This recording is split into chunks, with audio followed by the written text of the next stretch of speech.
This channel does not promote any violent, harmful, or illegal activities. All content provided by this channel is meant for an educational purpose only.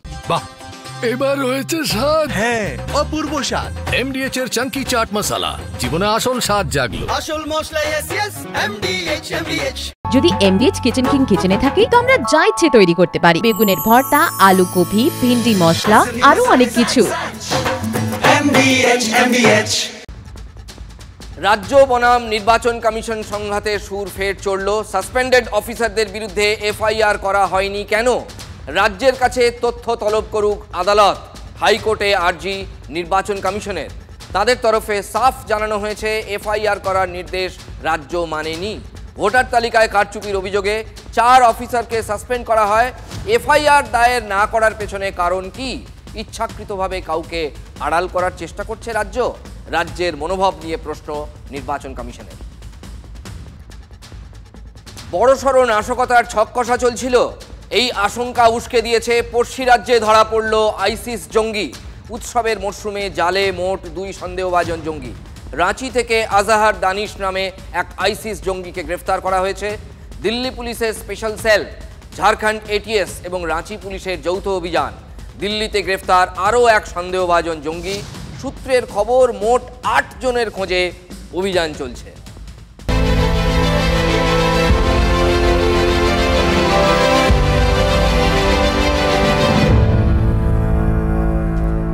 আর এবার নজর রাখতে হচ্ছে 10টি breaking নিউজের দিকে। আজকের বড় খবর, সেনা শাসনেও জ্বলছে নেপাল। কাঠমান্ডুতে পুলিশ চৌকিতে আগুন। 5 তারা হোটেল থেকে শপিং মল। বিদ্রোহীদের রোশানল থেকে বাদ নেই কিছুই। আজকের দ্বিতীয় ব্রেকিং, নেপালে মৃতের সংখ্যা বেড়ে 30। এখনো হাসপাতালে বহু আহত ভর্তি আছেন। অনেকেই মৃত্যুর সঙ্গে পাঞ্জা লড়ছেন। 3 নম্বর ব্রেকিং, নেপালে খুনোখুনির নিন্দা মুখ্যমন্ত্রীর। একজন জীবন্ত মানুষকে জ্বালিয়ে দেওয়া হয়েছে। মানুষ মেরে রাস্তায় উল্লাস চলছে, মন্তব্য মমতা বন্দ্যোপাধ্যায়ের। তিনি বলেন মানবিক বোধটুকু থাকা উচিত। সেই সঙ্গে সতর্ক বার্তা, ঘোলা জলে অনেকেই মাছ ধরতে নামছে, সিগনিফিকেন্ট। 4 নম্বর ব্রেকিং, নেপালের 18টি জেল থেকে চম্পট 6000 বন্দী। বড় খবর এই কারণেই, কারণ নৈরাজ্যের সুযোগে জেল থেকে পালিয়ে ভারতে ঢোকার চেষ্টা করছে তারা। জেল পালানো এমন 5 বন্দী পাকড়াও ভারত নেপাল সীমান্তের কাছে। এসএসবি আটক করে তাদেরকে তুলে দেয় পুলিশের হাতে। শিলিগুড়ির পানি ট্যাঙ্কি সীমান্তে আরো বেড়েছে কড়াকড়ি। 5 নম্বর ব্রেকিং, নেপালে নতুন সরকার গড়ার তোড়জোড় ইতিমধ্যেই শুরু হয়ে গেছে। অন্তর্বর্তী প্রধানমন্ত্রী হতে পারেন সুশীলা কার্কি। নেপালের সুপ্রিম কোর্টের অবসরপ্রাপ্ত বিচারপতি সুশীলা। তবে দেশের কুর্সিতে বলেন্দ্র শাহকে চাইছে বিদ্রোহীদের একটা অংশ। 6 নম্বর ব্রেকিং, নেপালে আটকে পড়া ভারতীয়দের উদ্ধারে তৎপরতা। কাঠমান্ডু বিমানবন্দরে আটকে প্রায় 400 জন। ভারতীয় বায়ুসেনার বিমান পাঠানোর ভাবনা। 7 নম্বর ব্রেকিং, ভালো করে শুনবেন, নেপালে আটকে থাকা পর্যটকদের জন্য হেল্পলাইন চালু হয়েছে। হেল্পলাইন চালু করেছে রাজ্য পুলিশ। নাম্বারগুলো নোট করে নিন: 9147889078 এবং 035422525057। 8 নম্বর ব্রেকিং, আজকে নিঃসন্দেহে বড় খবর। অক্টোবরেই বাংলায় এসআইআর শুরুর প্রবল সম্ভাবনা। 30 সেপ্টেম্বরের মধ্যেই শেষ করতে হবে প্রস্তুতি। সিইও কে নির্দেশ জাতীয় নির্বাচন কমিশনের। আজকের বড় খবর। 9 নম্বর ব্রেকিং, প্রাক্তন সেনাকর্মীদের ধর্নার অনুমতি কলকাতা হাইকোর্টের। গান্ধী মূর্তির কাছে অবস্থানে বসার অনুমতি, সেখানে ধর্নায় বসতে কলকাতা পুলিশের অনুমতি ছিল না। শেষে এ নিয়ে হাইকোর্টে যান প্রাক্তন সেনাকর্মীরা। আজকে 10 নম্বর ব্রেকিং, মালদায় একের পর এক তৃণমূল নেতার বাড়িতে হামলা, আগুন। হরিশ্চন্দ্রপুরে পঞ্চায়েত সদস্যের বাড়িতে হামলা, ব্যাপক উত্তেজনা এলাকায়।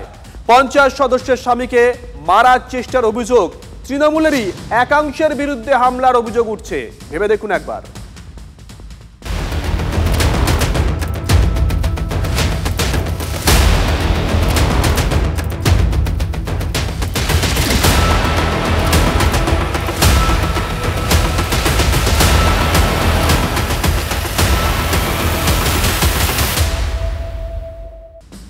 তীব্র হতাশা থেকেই কি এবার দিনবদলের গান গাইতে শুরু করলেন তৃণমূলের বিধায়ক হুমায়ুন কবির, ডেবরার বিধায়ক?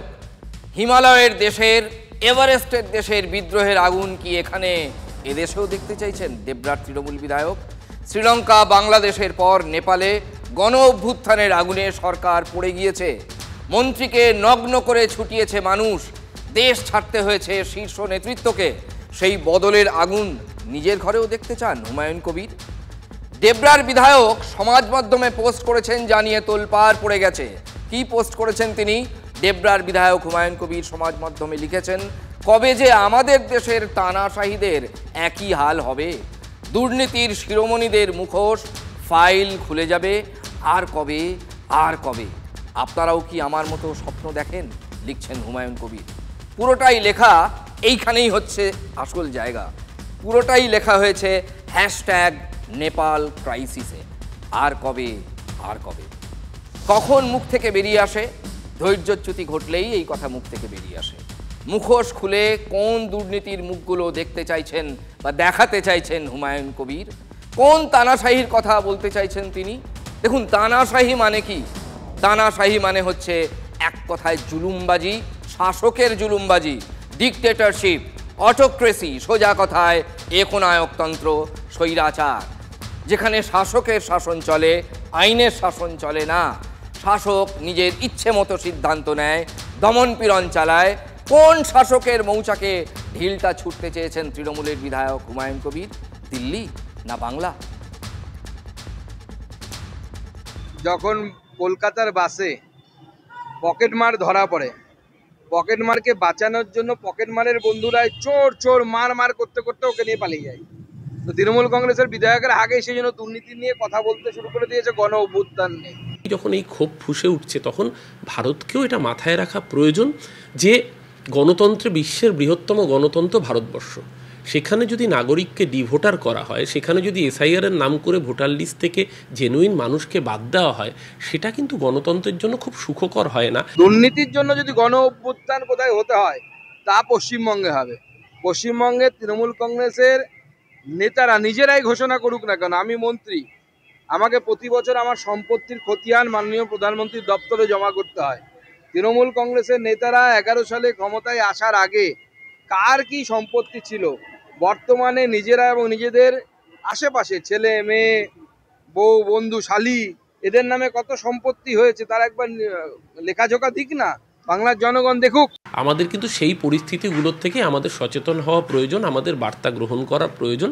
হুমায়ুন কবির যেটা বলেছেন, উনি ওনার পার্সোনাল ক্যাপাসিটিতে বলেছেন, দল হিসেবে আমরা নিশ্চয়ই ভারত রাষ্ট্রের পাশে সবসময়ই থাকব, কিন্তু সেটা বিজেপির পাশে থাকা নয়। হুমায়ুন কবির সাহেবের কথার সূত্র ধরে রাজনীতির দুটো ন্যারেটিভই আপনাদেরকে শোনালাম, আপনারা শুনলেন। ডেবরার তৃণমূল বিধায়ক কি এক ঢিলে দুই পাখি মারতে চেয়েছেন? ডেবরার হুমায়ুন কবির ভুলে গেলে চলবে না, তিনি কিন্তু ফর্মার আইপিএস, এক্স আইপিএস, দুঁদে পুলিশ কর্তা ছিলেন এক সময়, এটা মাথায় রাখতে হবে। হুমায়ুন সাহেব কি এখানকার মানে আমাদের দেশের সুদান গুরুং হয়ে উঠতে চাইছেন? যে সুদান গুরুংয়ের অনুপ্রেরণায়, যে সুদান গুরুংয়ের ডাকে নেপালের এই বিদ্রোহ, রাতারাতি যিনি বিখ্যাত হয়ে গিয়েছেন, গোটা দুনিয়া যাকে চিনে ফেলেছে, কারো চোখে বিখ্যাত, কারো চোখে হয়তো কুখ্যাত। নিজের পোস্টের নিচে ব্যাখ্যা দিয়েছেন ডেবরার তৃণমূল বিধায়ক, দিতে হয়েছে তাকে। কমেন্টে তিনি লিখেছেন, আমাদের দেশে অভ্যুত্থানের প্রয়োজন আছে, কিন্তু নিজেকে শান্তিপ্রিয় উল্লেখ করে নিঃশব্দ অহিংস আন্দোলনের কথা বলেছেন হুমায়ুন কবির সাহেব। তিনি লিখেছেন, মানুষে মানুষে বিভাজন মুছে যাবে, মানে অভ্যুত্থান হলে দেশের দুর্নীতি, স্বজন পোষণ বন্ধ হবে, শিক্ষিত এবং সৎ মানুষেরা সামনের সারিতে আসবেন। দুদিকেই গোল দিয়েছেন, উল্টো দিকে একটা গোল দিয়ে আসছেন, মানে দেওয়ার চেষ্টা করেছেন, নিজের দলেও একটা গোল দেওয়ার চেষ্টা করেছেন। তৃণমূল কংগ্রেস তো মাওবাদী সশস্ত্র বিপ্লবে বিশ্বাস করে না, তৃণমূল কংগ্রেস ধর্মনিরপেক্ষতায় বিশ্বাস করে, তৃণমূল কংগ্রেস যুক্তরাষ্ট্রীয় কাঠামোয় বিশ্বাস করে। অভ্যুত্থান কখনো ধর্মনিরপেক্ষ রাষ্ট্রে, যুক্তরাষ্ট্রীয় কাঠামোয় যারা সংবিধান মেনে চলে তারা চাইতে পারেন না, এটা উনি ওনার পার্সোনাল ক্যাপাসিটিতে বলেছেন। দুর্নীতির মুখোশ সব খুলে ফেলতে হবে, এটা বললে তো সবচেয়ে প্রথম ধরা পড়ে পশ্চিমবাংলার মানুষের কাছে। পশ্চিমবাংলার তৃণমূল সরকার, উনি মুখ্যমন্ত্রীকে বলুন যে দুর্নীতির মুখোশ আপনারও খুলে দেওয়া উচিত। আর কবে আর কবে? সামনেই 2026 আসছে, 2024-এর লোকসভার নির্বাচন গেছে। মানুষ উপর্যুপরি ভোট দিয়ে বোঝাচ্ছেন যে মানুষের আস্থা অটুট তৃণমূলের প্রতি, তাই নয় উপর্যুপরি বাড়ছে। মমতা ব্যানার্জি বাংলার মানুষের আশা আকাঙ্ক্ষার প্রতীক। গণতান্ত্রিক ব্যবস্থায় নির্বাচিত সরকারকে সশস্ত্র অভ্যুত্থান দিয়ে উৎখাত করা যায় না। নির্বাচিত সরকারকে সশস্ত্র অভ্যুত্থান দিয়ে উৎখাত করা যায় না। তৃণমূলের মুখপাত্রের এই মন্তব্যের পরেই কি নিজের পোস্টের নিচে আরও একবার ব্যাখ্যা দিতে হয়েছে হুমায়ুন কবির সাহেবকে? নিঃশব্দ অভ্যুত্থান লিখেছেন তিনি। নিঃশব্দ বিপ্লবের মতো নিঃশব্দ অভ্যুত্থান চাইছেন হুমায়ুন কবির সাহেব। ম্যাস মুভমেন্ট ইভিএমে চাইছেন, চুপচাপ পালাবদলের বোতামে ছাপ চাইছেন। এছাড়া আর কোন অভ্যুত্থান নিঃশব্দে অহিংস পথে তো হতে পারে না। কারণ অভ্যুত্থান, গণ অভ্যুত্থান নিঃশব্দ হয় না, অহিংসও থাকে না। সচরাচর এমনই হয়। তবে বাংলার ভোটেও কিন্তু হিংসা হয়, রক্ত ঝরে। আগের পোস্ট পাল্টে ফের আরেকটি পোস্ট করে সেখানে অহিংস শব্দটি জুড়ে দিয়েছেন ডেবরার তৃণমূল বিধায়ক তথা প্রাক্তন আইপিএস অফিসার হুমায়ুন কবির সাহেব। প্রথমে মিসফায়ার হয়ে গিয়েছে, এটা বুঝেই কি পরে এই অহিংস শব্দটি জুড়তে হয়েছে তাকে? হুমায়ুন কবির সাহেবের পোস্টের নিচে একটার পর একটা মন্তব্য এসেছে, অনেকে কটাক্ষ করেছেন। সোশ্যাল মিডিয়ায় যা হয়, কেউ লিখেছেন সেম সাইড গোল করে দিলেন তো, আর একজন লিখেছেন দেশে আগুন জ্বালানোর চেষ্টা করবেন না, সেই আগুনে আপনারাই জ্বলবেন। বাংলার মানুষ এই রকম ট্রাই করলে দলের কর্মী হয়ে পালানোর পথ পাবেন না, এসব লিখেছেন জনতা, নেটিজেনরা। হুমায়ুন কবির বুদ্ধিমান, এক্স আইপিএস, তিনি কি বুঝতে পারছেন এখন সাধু সাজতে গেলেও নিজেকে দলের থেকে দূরে সরিয়ে রাখতে পারবেন না, কোনো রাজনীতি কি পারবেন না। কারণ তার গায়েও রাজনীতির রং, তার গায়েও শাসকের রং, অঞ্চল যাই হোক না কেন। ডেবরার তৃণমূল বিধায়ক তাহলে জেনে বুঝে সচেতনভাবেই কি এই সেম সাইড গোলটি করেছেন? ভরতপুরের হুমায়ুন কবিরের মতো তিনিও কি তাহলে বিদ্রোহী? এটুকুনি বলতে পারি, রাজনীতি সমাজনীতি সম্পূর্ণ বাদ দিয়ে অবান্তর মতামত। গণ অভ্যুত্থানের আগুনে পুড়ছে নেপাল, আর শাসক তৃণমূল পুড়ছে ঘরের অভ্যুত্থানে। হ্যাঁ, তৃণমূলের ঘরেই আগুন লেগেছে। বিরোধী শিবিরের কেউ নয়, মালদা জেলার হরিশ্চন্দ্রপুরে তৃণমূলের ঘরে আগুন ধরাচ্ছে, তৃণমূলকে পেটাচ্ছে। দলের এক পঞ্চায়েত সদস্যের স্বামীকে পিটিয়ে মারার চেষ্টাও নাকি হয়েছিল, এমনই অভিযোগ। পালিয়ে এ যাত্রায় রক্ষা পেয়েছেন তিনি, না হলে হয়তো প্রাণটাই চলে যেত। কি জন্য জম্বু করেছে, কি রাজনীতি করে তো পারছে না, আমার স্বামীকে কি জন্য বলে মার্ডার করার প্ল্যানিং করছে। জম্বু, বিজয়, তারপরে দুর্জয়, সাইরাজ, তারপরে কি জন্য বলে সঞ্জীব গুপ্তা, জাবির, ওরা সবাই প্ল্যানিং করছে। সঞ্জীব গুপ্তা, দুর্জয় দাস, জাবির হোসেন, তাপস সাহা, এরা সব মিলে জম্মুর রহমানের, যিনি জম্মুর রহমান আমাদের আছেন এখানকার হরিশ্চন্দ্রপুরের, ওর প্ল্যানিংয়ে ওর নির্দেশে এগুলো সব এরা কালকে তাণ্ডব চালিয়ে গেছে আমার দোকানে। প্রুফ হয়ে গেছে, সিন্ডিকেট চালাচ্ছে ওরা, এটা প্রুফ করে দিয়েছে কালকে। পুজো নয় বের হওয়া, তোকে মার্ডার করবো না, তুই বের হয়েছ কি তোকে কি জন্য বলে ফ্যামিলিকে তোকে শেষ করবো। রাজনৈতিকভাবে এরা পেরে উঠতে পারছে না। আমি পুনরায় আবার আইনটিটিউসির সভাপতি হয়েছি, সেটা এদের সহ্য হচ্ছে না। কোন দিকে আমরা কি জন্য অবজেকশন করেছিলাম, তার জন্য আমাদেরকে কি আক্রমণ করছে, আমার স্বামীকে মারার জন্য প্ল্যানিং করছে। এরা দলের তো লোক না, এরা দল বিরোধী, এরা আমাদের দলের নাম খারাপ করার জন্য এরা এগুলো করছে। মালদা তৃণমূলে অবশ্য খুনোখুনি নতুন ঘটনা নয়, বিচিত্রও কিছু নয়। দুলাল সরকার টিএমসির মালদা জেলা সহসভাপতি ছিলেন। বছরের গোড়ায় দুলাল খুনের পর পুলিশ যাকে গ্রেফতার করেছিল তিনিও তৃণমূলের ডাকাবুকো নেতা ছিলেন। দুলাল পত্নী তো প্রকাশ্যেই দলের একাংশের দিকে আঙুল তুলেছিলেন। সেই মালদায় শাসকের ঘরে এবার বিদ্রোহ। এক গোষ্ঠী আর এক গোষ্ঠীর লোককে ধরে মারছে। যারা মার খাচ্ছেন সকলে জেলা পরিষদ সদস্যের ঘনিষ্ঠ, আর যারা পেটাচ্ছেন বলে অভিযোগ, রাতের অন্ধকারে তাণ্ডব নৃত্য করছেন বলে অভিযোগ তারা নাকি মন্ত্রীর অনুগামী। মন্ত্রী তাজমুল হোসেনের ভাইয়ের দলবল। ব্লকের সাংগঠনিক রদবদলের পরেই নাকি এই আগুন নিয়ে খেলা মালদা তৃণমূলে। তৃণমূল কংগ্রেসের নেতা সাহেব বর্তমানে হরিশ্চন্দ্রপুর আইএনটিটিউসি শ্রমিক সংগঠনের সভাপতি, তার উপরে আক্রমণ হচ্ছে। একদম নিরুপায় হয়ে দাঁড়িয়ে দেখেছে। কেন দেখেছে? এদেরকে মদত দিচ্ছে মন্ত্রীর ভাই জম্মুর রহমান, রেন্ডিগেট চালাচ্ছে, ত্রাস করছে, মানুষকে ভয় খাওয়াচ্ছে, সামনে ইলেকশন তাই এরকম করছে। ভাই নিজের ক্ষমতা দেখিয়ে হরিশ্চন্দ্রপুরের আরেক গোষ্ঠীর তৃণমূলের লুটতরাজ করাচ্ছে, আগুন জ্বালিয়ে দিচ্ছে, তারা করছে বোম নিয়ে এবং সবাইকে হরিশ্চন্দ্রপুর ছাড়া করছে শুধুমাত্র তারা থাকতে পারবে বলে। আমাদের দলের যে সন্ত্রাসী কাজ করবে তাকে দৃষ্টান্তমূলক শাস্তি দিতে হবে, সে আমার দলের হোক আর যে হোক। কি চাইছেন এখন আপনারা? আমরা অবিলম্বে তাদের অ্যারেস্ট চাইছি, আমরা শাস্তি চাইছি। গোষ্ঠী কন্দল আমরা জানি না, আমরা গোষ্ঠী কন্দল বুলবুলের আছে না তজমুলের আছে, আমরা গোষ্ঠী কন্দল জানি না। আমাদের নেতাদের উপরে নেতৃত্বের উপরে আক্রমণ হয়েছে কেন? যারা আক্রমণকারী তাদের অবিলম্বে অ্যারেস্ট করতে হবে। শাসক দলেরই একটা অংশ প্রশ্ন তুলছে, মন্ত্রীর ভাই বলেই কি পুলিশ দেখেও দেখছে না? একাধিক নেতার বাড়ি পুড়ল, দোকানে আগুন লাগিয়ে দেওয়া হলো, গাড়ি ভাঙচুর হলো, কিন্তু অভিযোগ পেয়েও পুলিশ অভিযুক্তদের গ্রেফতারে পিছু পা হচ্ছে কেন? এটা শাসক দলের অন্দরেই প্রশ্ন।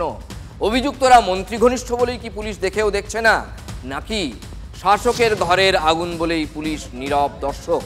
মন্ত্রীকে আমরা ফোনে পেয়েছিলাম, আমরা বলতে TV9 বাংলা। এত ঘটনা, এত তাণ্ডব, এত আগুন, মন্ত্রী তাজমুল তিনি বলছেন খতিয়ে দেখতে হবে। বিচিত্র তো। খোঁজ নিচ্ছি, যে কোনো ব্যাপারটা একটা খোঁজ নিচ্ছি। কিছুদিন পরেই এই মন্ত্রী জিতবেও না, মন্ত্রীর ভাইয়ের কোনো ক্ষমাও করা যাবে না। সাধারণ মানুষ নেপালের মতন এদেরকে তাড়া করে করে মারবে, নদীর জল দিয়ে যখন যাবে তখনও তাদেরকে লাঠি পিটা করতে ছাড়বে না।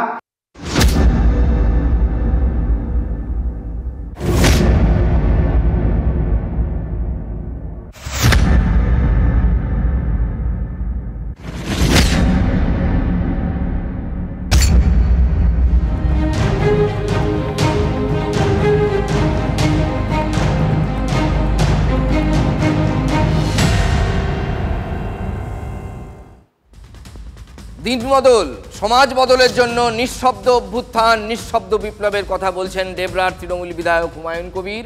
তিনি বলছেন শিক্ষিত সৎ মানুষদের সমাজের সামনের সারিতে এগিয়ে আসা উচিত, তাদের দেখতে চান তিনি। স্বজন পোষণের বিরুদ্ধে প্রকাশ্যে কথা বলছেন, আর তার দলেরই রকম সকম দেখেই কি বলতে হচ্ছে বলুন তো? বিবেক জেগেছে? এক তৃণমূল নেতা স্ত্রী, এই চাকরির বাজার, চাকরি বাকরি নেই, কত বেকার ফ্যা করে ঘুরে বেড়াচ্ছে, এই রকম একটা সময়ে এক তৃণমূল নেতা স্ত্রী একসঙ্গে জোড়া চাকরি করছেন, এমনটাই অভিযোগ। সরকারি স্কুলের হস্টেলে কর্মরত, আবার তিনি সরকারি প্রকল্পের কাজ করছেন হুমায়ুনেরই জেলায়, মুর্শিদাবাদে, জেলার রানীনগরে, মুর্শিদাবাদ জেলার রানীনগরে। এটা হুমায়ুন কবির আর এক হুমায়ুন কবির, যে দলের সেনাপতি এক ব্যক্তি এক পদে বিশ্বাস করেন, সেই দলের কেউ কি করে দুটো সরকারি কাজ একসঙ্গে করতে পারেন, উঠছে প্রশ্ন। নেতা স্ত্রী রূপসোনা খাতুনকে নিয়ে দলেই এখন কোন্দল। মহিলার স্বামী তৃণমূল নেতা মিজান হাসান একেবারে চুপ, একটি কথাও তিনি বলতে চাইছেন না। বলার কিছু থাকলে তো বলবেন, কিন্তু দলের লোকজনের মুখ তিনি বন্ধ করবেন কি করে? দুটো জায়গায় কাজ করে, যেহেতু রূপসানা বিবি, তিনার স্বামী হচ্ছেন মিজান হাসান, পঞ্চায়েত সমিতির তিনি সদস্য আছেন মিজান হাসান। এটা যখন শাহ আলম সরকার ক্ষমতায় ছিল তখন একই জায়গায় একই ব্যক্তিকে দুটো জায়গায় কাজ পাইয়ে দিয়েছে। সেটা এখন সে নেতাদের কি লেনাদেনা ছিল সেটা আমি জানি না, এটা তদন্ত করে দেখছে বিডিও সাহেব। না, মমতা বন্দ্যোপাধ্যায় তো মাননীয় মুখ্যমন্ত্রী 21-এ নির্বাচনের সময় বলেছিলেন তো ডবল চাকরি হবে, কারো হয়নি, ওনার হয়েছে, ওনার স্ত্রীর হয়েছে। তৃণমূলের আরো কিছু নেতার এরকম হতে পারে ডবল চাকরি, খুঁজে দেখুন, আমরাও খুঁজবো কোথায় ডবল চাকরি আছে। একটা সরকারি চাকরির জন্য যোগ্যদের পথে বসে থাকতে হচ্ছে, টেট পাস করেও চাকরি জোটেনি অনেকের। সেখানে প্রাক্তন তৃণমূল যুব সভাপতি মিজান হাসানের স্ত্রী রূপসোনা দুটো চাকরি বাগালেন কি করে? খুব দামি প্রশ্ন। রানীনগর 2 পঞ্চায়েত সমিতির সভাপতি মোহাম্মদ কুদ্দুস আলীর লিখিত অভিযোগ থেকে যেটা জানা যাচ্ছে, রূপসোনা খাতুন 2020-র 16ই মার্চ থেকে কোমনগর হাই মাদ্রাসার সংখ্যালঘু ছাত্রী হস্টেলে মেট্রন পদে কাজে যোগ দেন। অভিভাবক হিসেবে স্বামীর জায়গায় বাবার নাম ব্যবহার করে পরের বছরই বাংলা সহায়ক কেন্দ্রে ডেটা এন্ট্রি অপারেটরের পদে কাজ শুরু করেন রূপসোনা। একই সঙ্গে দুটো জায়গায় থেকেই সরকারি টাকা পাচ্ছেন। এটা কি সম্ভব? জেনে বুঝে পরিকল্পিত জালিয়াতি? বিডিওর নির্দেশে এখন তদন্ত শুরু হয়েছে। যে অভিযোগ তিনি করেছেন তাতে মানে লিখেছেন উনি আর কি, যে উনি নাকি দু জায়গায় চাকরি করেন, মানে কাজ করেন বা চাকরি করেন, যাই হোক। তো এই অভিযোগ আমি পেয়েছি। তো পরবর্তী সময়ে বিভিন্ন জায়গা থেকে আসে, বিডিওর কাছ থেকে এরকম একটা অভিযোগ আমার কাছে আসে। তো তার ভিত্তিতে আমার কাছে কিছু তথ্য জানতে চেয়েছে। তো সেই তথ্যগুলো আমি মানে সময় নিয়ে কিছু সময়ের মধ্যে বিডিওকে বা কিছুদিনের মধ্যে দেব, ঠিক করেছে আর কি। কখনো কোথাও বাবার নাম দিয়ে ঘর নিচ্ছে, কোথাও স্বামীর নাম দিয়ে ঘর নিচ্ছে, আবার কোথাও কন্যাশ্রী যেগুলোকে বলে লক্ষ্মীর ভান্ডার, সবগুলো তো কখনো স্বামীর নাম ব্যবহার করছে, কখনো বাবার নাম ব্যবহার করে একই ব্যক্তি দু জায়গায় করছে। মানে এত সরকারটা এত করাপ্টেড হয়ে গেছে, এত দুর্নীতিগ্রস্ত হয়ে গেছে, সেখানে আর বলা যায় না। এটা তো অনেক আগে এটা তদন্ত করা উচিত ছিল। আমি মনে করি যে কেন এখানে তারা এই তদন্তটা হয়নি।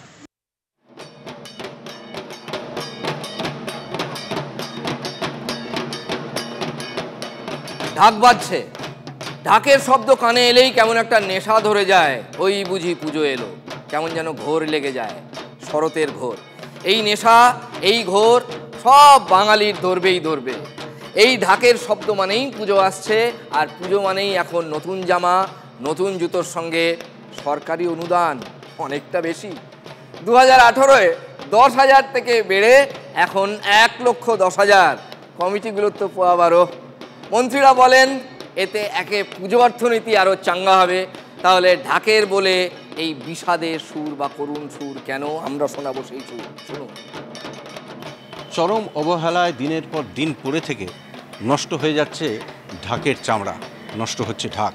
পুজো পাঠ তো বাড়ছে ঠিক, কিন্তু ঢাকের পরিস্থিতি ইনকাম কমে যাচ্ছে। আগে যা পুজো যেটা বাজেট ছিল তার থেকে ডবল বাজেট হয়েছে, 3 ডবল হয়েছে। কিন্তু আগে যেরকম ঢাকির গুরুত্ব ছিল এখন সেরকম ঢাকির গুরুত্বটা নাই।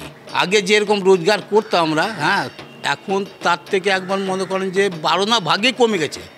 এই ঢাকের ওপরেই কাঠি দিয়ে যারা সুন্দর বোল তুলত, আজ তারাই দিনমজুর।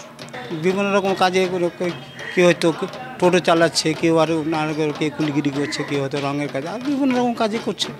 সংসারে হ্যাঁ ঘুগনি বিক্রি করছে, এরকম ধরনের কাজ আছে, সংসারে চালাতে হবে। এখন ঢাক বাজানোর কাজে আমাদের ওই পয়সাতে চলে না, আমাদের সংসার চলে না, আমাদের বাধ্য হয়ে ওই রঙের কাজ করি আমরা। সমস্ত পুজোতেই ঢাকি এবং ঢাক এটা অপরিহার্য। কাজেই তারা প্রত্যেকটা পুজোতেই তারা ডাক পান এবং তাদের যোগ্য পারিশ্রমিকে তারা ঢাক বাজান। ক্লাবকে টাকা দেওয়ার পরিমাণ বাড়াচ্ছে। এবার সেই ক্লাবে যে ঢাকিরা যে পাবে, যে তাদের জীবিকাটা সেখানে পাবে এই পুজোর দিনগুলোতে, এটা কিন্তু নিশ্চিত রাজ্য সরকার করতে পারছে না। দেখুন, আপনাদের অনেকের মনে হতে পারে যে বহু আগে থেকে টিভি চ্যানেলে পুজো এলেই ঢাকিদের দুঃখ দুর্দশা দেখানো হয়, তাহলে আবার হচ্ছে কেন? সেই তো একই কাহিনী। না, এই কাহিনীতে অন্য কাহিনী আছে, নইলে আমরা দেখাতাম না। মালদা জেলার ঢাকিদের কদর বরাবরই বেশি, কিন্তু জেলার প্রায় 12,000 ঢাকি এখন ঢাক ছেড়ে অন্য পেশার দিকে ঝুঁকছেন। বিশেষ করে এই পুজোর সময় ঢাকিরা কোনো সরকারি শিল্প ভাতা বা এই জাতীয় যা পাওয়া যায় পাচ্ছেন না, অন্তত এরা পাচ্ছেন না। এবছর আবার মরার ওপর খাঁড়ার ঘা, এইখানে হচ্ছে আসল স্টোরিটি। প্রতি বছর পুজোয় অন্য রাজ্যে চলে যেতেন মালদার 5 থেকে 6,000 ঢাকি, মোটা ইনকাম হতো। এবার কেউ যাবেন না।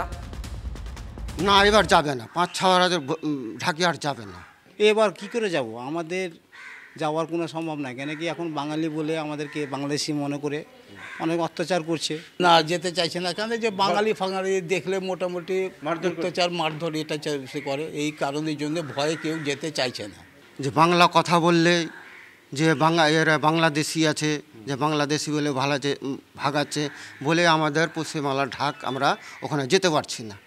যারা ভিন রাজ্যে ঢাক বাজানোর জন্য যেত, আজ তারাও কিন্তু আর যেতে চাইছে না আতঙ্কে। তৃণমূলের মমতা ব্যানার্জি সরকার সমস্ত সময় নেগেটিভ কথা বলতে বলতে এই যে 5-6 হাজার ঢাকি যারা করে কমে খাওয়ার জন্য যাচ্ছে বছরে একবার, তাদের মনে একটা আতঙ্ক সৃষ্টি করে দিচ্ছে।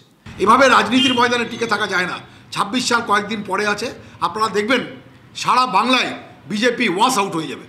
বাংলা ভাষার ওপরে যে আক্রমণ, বাঙালিদের ওপরে যে আক্রমণ বিজেপি শাসিত রাজ্যগুলোতে হয়েছে, তার বিরুদ্ধে ইতিমধ্যেই বাংলার মুখ্যমন্ত্রী মমতা বন্দ্যোপাধ্যায় এবং আমাদের সেনাপতি অভিষেক বন্দ্যোপাধ্যায় এটার ব্যাপারে সর্বভাবে আলোকপাত করেছে। উৎসবের যারা মূল কারিগর তারাই যদি প্রদীপের তলায় অন্ধকারের বাস করে, তাহলে আমার কি উৎসবের সার্থকতা আসে? এবং ধীরে ধীরে এরা হারিয়ে যাবে, অন্য পেশায় চলে যাবে। মালদার যে সংস্কৃতি, এই ঢাকিদের যে সংস্কৃতি, সেটা হারিয়ে যাবে। তাকে সরকার রক্ষা করতে পারছে না। এদের পাশে কি আদৌ সরকার দাঁড়াবে? এখন এটাই সবথেকে বড় প্রশ্ন। আমাদের পাড়া আমাদের সমাধান, সমাধানের রাস্তাটা শেষমেশ পাড়ার লোকজন নিজেদের মতো করেই খুঁজে নিলেন। বিডিওকে দৌড় করালেন পাড়ার লোকজন। বিক্ষোভের মুখে আক্ষরিক অর্থেই ছুটে পালাতে হলো বিডিওকে।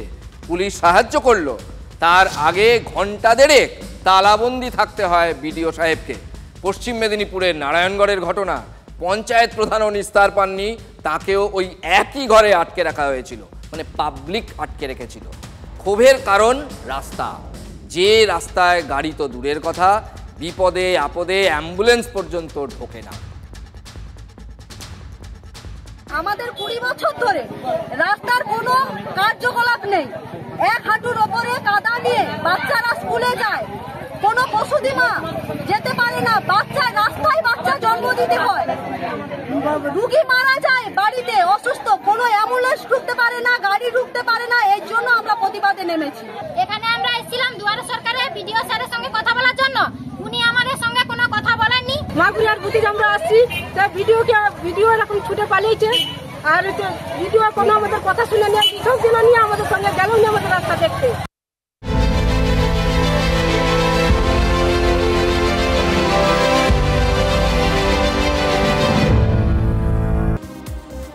অন্যদিকে ডায়মন্ড হারবারে নূর পরে ভাঙন পরিদর্শনে রাজ্যের মন্ত্রী। সেচ দপ্তরের আধিকারিক ও ইঞ্জিনিয়ারদের নিয়ে এলাকা যান সেচমন্ত্রী মানস ভূঁইয়া। নূরপুর ফেরিঘাট সহ নদী তীরবর্তী এলাকা ঘুরে দেখেন তিনি। আধিকারিকদের সঙ্গে কথাও বলেন মন্ত্রী। জলপাইগুড়ির অনুষ্ঠান মঞ্চ থেকে দক্ষিণ দিনাজপুরের উপভোক্তাদের পাট্টা বিলি মুখ্যমন্ত্রীর। বুধবার পাট্টার কাগজ পেলেন 130 জন উপভোক্তা। বালুরঘাট জেলা প্রশাসনিক ভবনে ভার্চুয়াল অনুষ্ঠান। জমির পাট্টা পেয়ে খুশি জেলাবাসী। বেতনের 20% বোনাস সহ একাধিক দাবিতে বিক্ষোভ চা শ্রমিকদের। বোনাস সহ একাধিক দাবিতে বিক্ষোভে সামিল মাটিয়ালি ব্লকের নাগেশ্বরী চা বাগানের শ্রমিকরা। বাগান কর্তৃপক্ষ 8.33% বোনাস দেওয়ার আর্জি জানিয়ে শ্রম দপ্তরকে চিঠি দিয়েছে বলে সূত্রের খবর। ঘটনার প্রতিবাদে বিক্ষোভের শ্রমিকরা। আরে কম দে কিন্তু খাঁটি দে। MDH কাশ্মীরি লাল লঙ্কার গুঁড়ো।